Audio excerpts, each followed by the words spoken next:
So how you doing? So today we're going to give this Husqvarna 50 with the Partner 5000 top end. We're going to give this saw another run today. I resharpened the chain, and this is going to be the most aggressive sharpening I've done to date with this saw.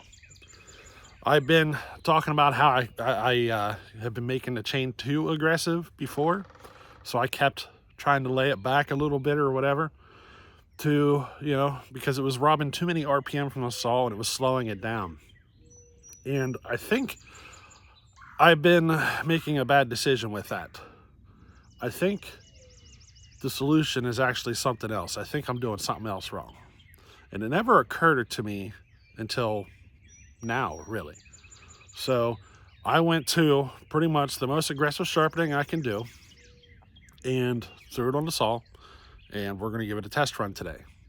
But it still has the expansion chamber, so we are going to run it with the expansion chamber. But then after we make a couple of cuts, we're going to pull the expansion chamber off, put it back on the muffler, and run it with the muffler from here on out. The expansion chamber does produce more torque, but it does produce more heat. And I'd rather not run it with the expansion chamber a lot because of the heat. It'll be one of those things that I know that I can put it on and get a little more torque out of the saw. You know what I mean? So we're going to start continuing this little adventure with the muffler. Now, if this works out today, I will actually have to sharpen up another chain. I'll have to spin up another chain and sharpen on that one in order to see if my assumptions are correct. So today is kind of like the first step of a 2 or 3 step process to see if I can see if my my assumption is correct. So let's give it a run. Let's see what she does, and then we'll put a muffler on it, put the muffler back on it, and give it another run and see what she does. Alrighty, so let's see how this goes.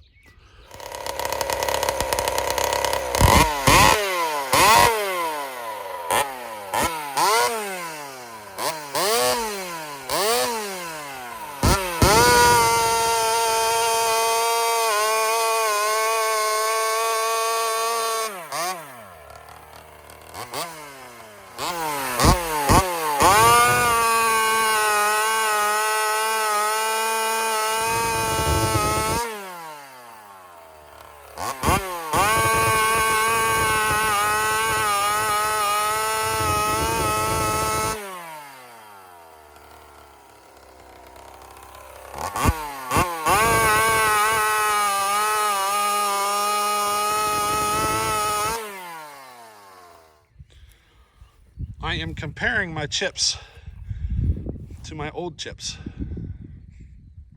and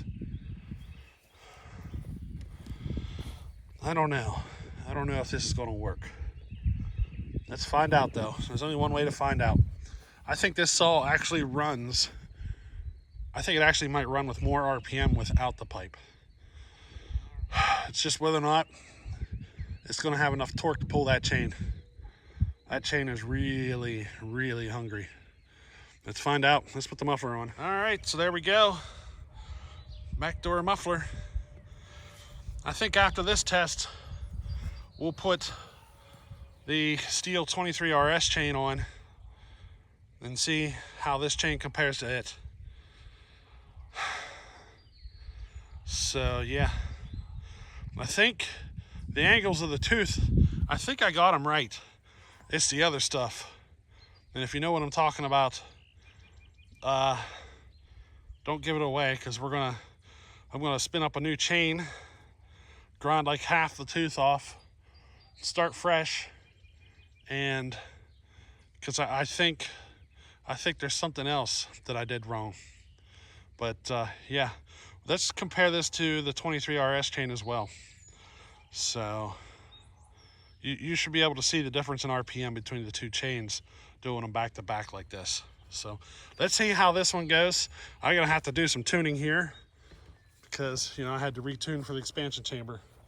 So let's do some tuning on this end of the log, and then we'll move to the other side where we made those cuts on the expansion chamber. Hopefully that knot doesn't kill the chain.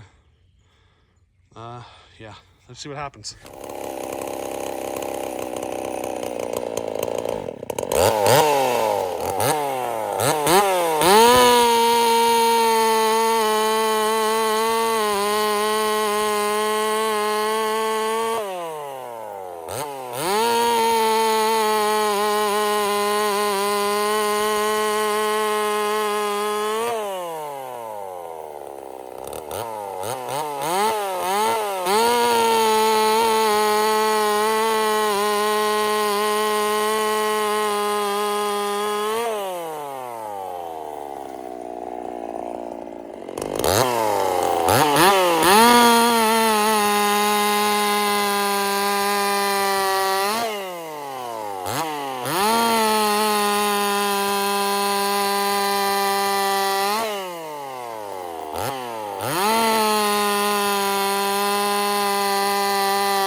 All right, let's go with Stihl's 23 RS. See how she performs. I'll tell you, you don't realize how fast that chain is until you try to beat it. You know what I mean? Let's see what happens. Okay, there it is. I mistakenly put the 23 RS I had saved for this saw on a different saw. And this is the only brand new one I had. But it has more drivers on it, so I had to go to a different bar. We'll just have to live with that, right? And I had a little mishap. I was walking around my building and I literally tore my air filter off. So it's just sitting there. It's probably gonna fall off while we're cutting here. But yeah, let's see what happens with this chain now. Let's see if I've managed to get to a point where I'm faster than it. This is proven to be more of a challenge than I thought it would be. Tell you what.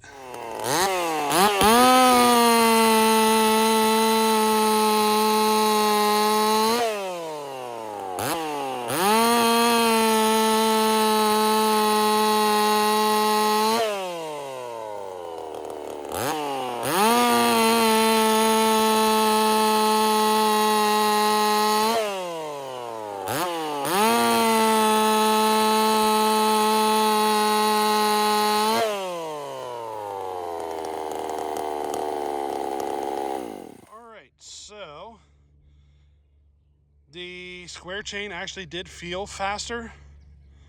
The chips on the 23 RS are smaller, but this chain is freaking smooth and the other one is not. Basically, I need to make an adjustment on the other chain to make it faster yet. Which one's faster? I can tell you the square did feel faster, but I would not be surprised if this one beat it. It's able to hold those RPM a little bit better with that chain. That chain is very pleasant to run. You know what I mean? The rakers are perfect, the tooth is perfect, everything. I think I still got something off on that square. I'm pretty certain, and I'm gonna have to start over, I think. Alrighty, so now we're gonna go ahead and line up all these cuts. We'll compare the expansion chamber to the muffler, and then we'll compare them to the 23 RS. The 23 RS hopefully will be the slowest, but I won't be surprised if it's not.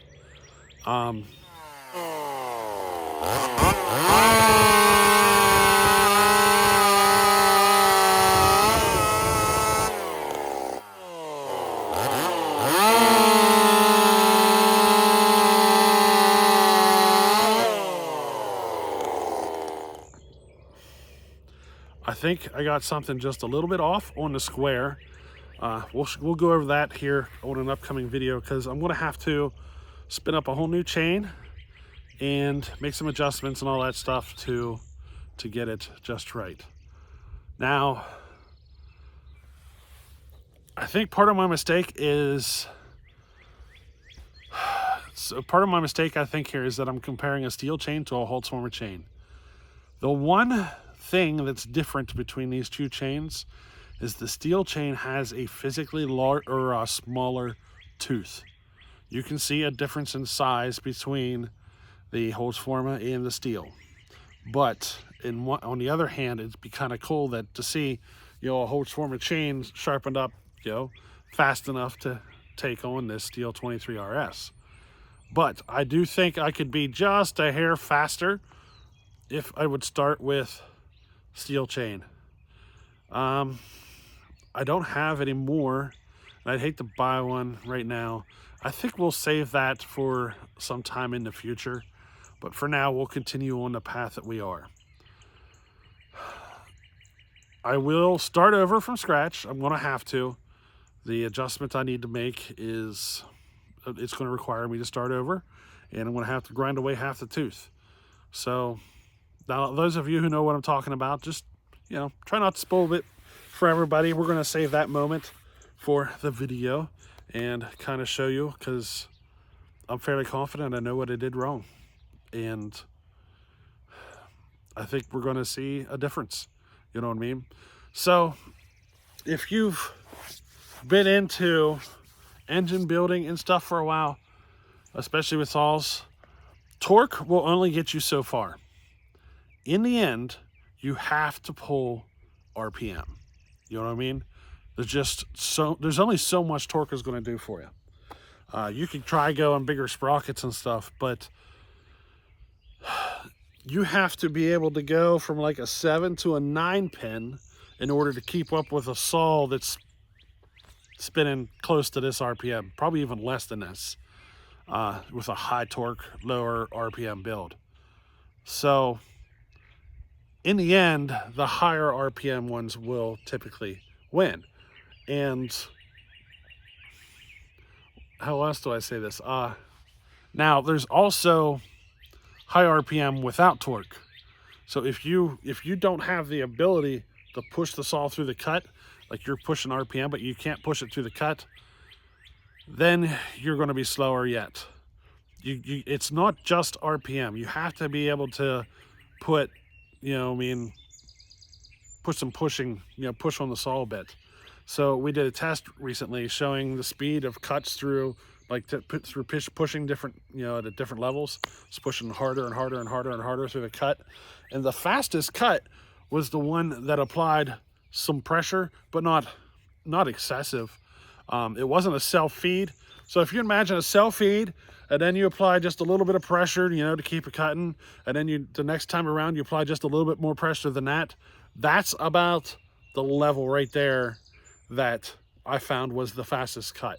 If I pushed harder after that point, it didn't really make a difference until it got to a point that the RPMs were dropping enough that it was taking longer in the cut. So yes, you can get it to cut more wood if you're pushing really hard, but the RPMs are dropping, and it's kind of like this battle of which one's faster and which one's slower. And I found it's not like a self-feed that's fastest. It's not light pressure that's the fastest. It's like that one step past that point is where it's the fastest. And it's pressure, but it's not a whole ton of pressure, if you know what I mean. That's where I was making the fastest cuts. And it wasn't by a lot. It was only like 0.2 of a second in the cut faster. So, you know what I mean? It doesn't make a big difference, but it does make a difference. And if you take that 0.2, even if it was like 2.5 or 25 or whatever, 0.25 or whatever, by the time you make 3 cuts, you're half second faster than somebody, you know what I mean, than somebody else. So 2 to 0.3 of a second can come up to like a half a second throughout the course of 3 cuts. It's one of those things you gotta, you want to learn and pay attention to. But so this chain here, you've seen me applying about that right amount of pressure to make it cut as fast as it could. And I did the same thing with the square. And you could see the difference in RPM. This one, they both pull pretty good. The square pulls a bit harder than this one, but this one pulls, you know what I mean? It's got decent pull. You can hear it pulling on the saw. You can hear the torque of the saw working. You know what I mean? But yeah, that's where we are today. I'm gonna have to start over with a fresh chain and go from there, I think. And at some point, I'm gonna get another Stihl 23 RS chain. Maybe I'll wait until this one. I don't know. This is the one I've been saving for races. So, like, I keep a brand new chain in the box just for racing. This is that chain. And this chain has, I think, 4 cuts on it, or however many cuts I made today, plus like 2 or 3 more. That's all the more cuts that are on that chain. I can pull it off, throw it in the box, and save it. That way I'm not buying chains every year, you know what I mean? I can just keep a stack of chains together that are good to race every year, and that's kind of, you know, my plan.